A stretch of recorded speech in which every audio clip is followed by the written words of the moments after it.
Dawson Rider review.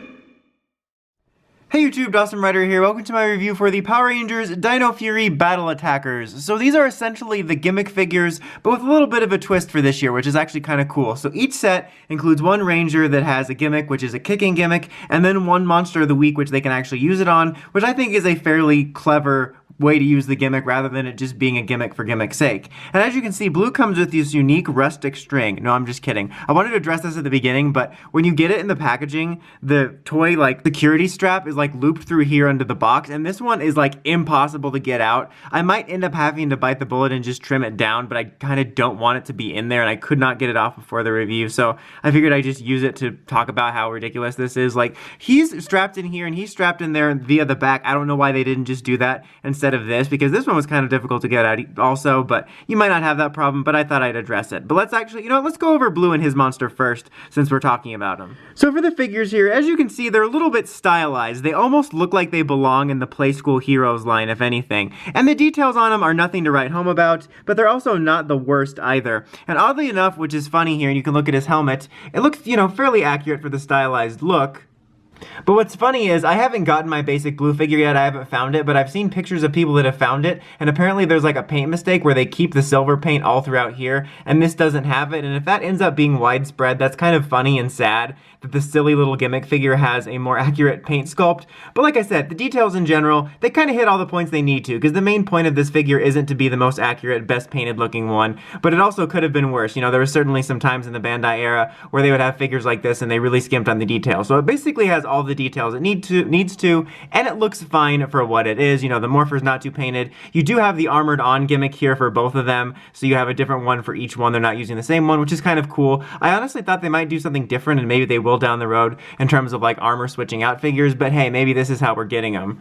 You also have this black and silver Ryusoken right here, which is actually kind of cool. I think it's just done this way because it's the basic plastic mold version that's not meant to be, anything extravagant, but the black and silver paint job on it actually looks pretty cool. And then right here, you see this little fin sticking off of him is actually where the gimmick is going to happen, and it makes it look like he has a weird little shark mutation. So yeah, these are just kind of interesting because they're a little bit stylized like the Play School line. I'm not even sure if they're going to do a Play School line this year because the distribution on those was honestly really weird. But anyway, so for the gimmick, you press down this little fin, and then he kicks. He kind of turns and does a little side kick, which is actually pretty cool. It's actually one of the more clever gimmicks like this I've seen. I mean, I'm sure if you're a kid or you've ever been around toys, you know that they've had gimmicks like these for years where you squeeze the legs together or pull a trigger on the back, and it'll have a twisting, kicking, or punching gimmick. But I like this one because it's a little bit unique, and it feels a little bit more organic and fluid, and something you might see in the show, and it's kind of a little bit more fancy, kind of feels like a more modern take on it. However, I do find it funny that they're including the sort of armored up figure, and you have this new powerful armor on his arm, and then you kick with the leg. And you do get your Monster of the Week figure, and just like with the main figures, this is nothing to write home about, but it's not awful either. And I think this was kind of a cool idea. Rather than just having your standard gimmick figure just, kicking into the air when you buy it, you actually are able to, if you can do it correctly, there we go, kick the monster over. That's actually a pretty cool idea in order to make use of a figure like this and sort of replicate something in the show for kids,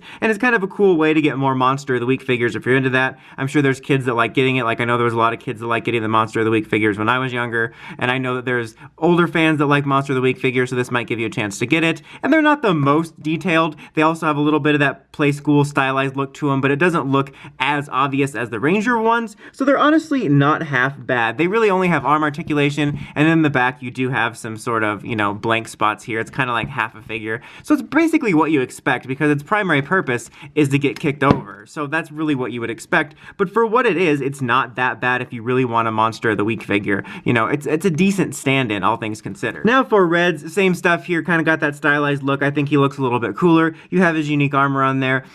And it's not overly detailed, but I do appreciate that they got little details different on them. On the shoulders, they each do have the individual symbol, which they very easily could have skipped on, considering this is just meant to be a kicking over gimmick, and they even have the colors right on there. So I think that's pretty neat. It makes it a little bit cool, a little bit differentiated. Like I said, other toy companies in the past definitely, like Bandai, definitely would have maybe skimped on it. You never know. I'm not saying Hasbro's doing amazing, because Bandai did some stuff awesome too, but I'm just saying that's nice that they didn't think, well, kids aren't even going to notice, because the main gimmick is the kicking. we don't have to worry about it. But I like that they actually took the time to do the details on the individual armor. Not that I would necessarily get this for my collection to represent the individual armor, but I still think it's pretty cool. But basically, same points as Blue. It's got this play school stylized look. It has all the details it needs for a figure like this. I think his helmet looks a little weirder. Like Blue's just kind of looks like a blown up play school version of it. This one looks a little bit more squished compared to the way he regularly looks. Then you have our Monster of the Week figure here, which I actually think this one looks a little bit better. Like you don't have as much blank spots, it seems. I think it's just because of the way it's designed. I think it's basically the same, but it just feels like it's not as hollow on the back because of this. Maybe that's just me. And I think just the way that the paint flows together with the blue and the purple makes it seem a little bit more detailed. But again, for what these are, you know, this is basically just meant to be a figure that exists to get kicked over. That was like bad stunt work. Like he fell over before the kick landed. That was funny. But since this is their purpose, given that this is meant to be sort of more of the specifically targeted at kids that want to have fun with this line, for what it is, it's actually not that bad. Like I said, if you really want a Monster of the Week figure, that can be kind of cool. Real quickly, I also want to mention that you do have full articulation and some elbow articulation on the arms, and the heads can rotate on both Rangers, which is really nice. It gives them a little bit of personality. Again, that's something they could have just left them with as stiff, but when you're able to turn their heads, it actually makes them look more dynamic, and move their arms. It makes them look more dynamic when they do the kick, which is nice. So overall, I think this is a pretty fun and harmless release. It's not something I'm absolutely super excited about, or that I would over the moon recommend to collectors, but I think if you want it, like a lot of Monster of the Week figures, these aren't too bad, especially if you are someone that likes to paint figures. So I can recommend it to Ranger fans that really, really want Monster of the Week figures, and I can recommend it to kids or to get it for your kid, because I think they're figures that kids will get a kick out of. Get it? Because they're a lot of fun. I think the idea of including a monster with it to actually have something to do with it is pretty cool. You know, they're overall fun, harmless releases for kids that I feel like adult fans might get needlessly mad at, but I think it's just a fun release. I do think it's interesting that they have this weird kind of stylized play school look to it. I'm curious why they went for that, you know, because there have been gimmick figures in the past with Bandai and stuff that didn't look like abnormal, so I'm just kind of curious about that. I feel like I would like this even more as a collector if they didn't have that weird sort of play school look to them, but I don't know. I just thought I would bring that up. But that's about it for this one, guys. Until next time, like, comment, subscribe, and climb the steps and ring that bell to get notifications for my videos. Dawson Ryder, signing out.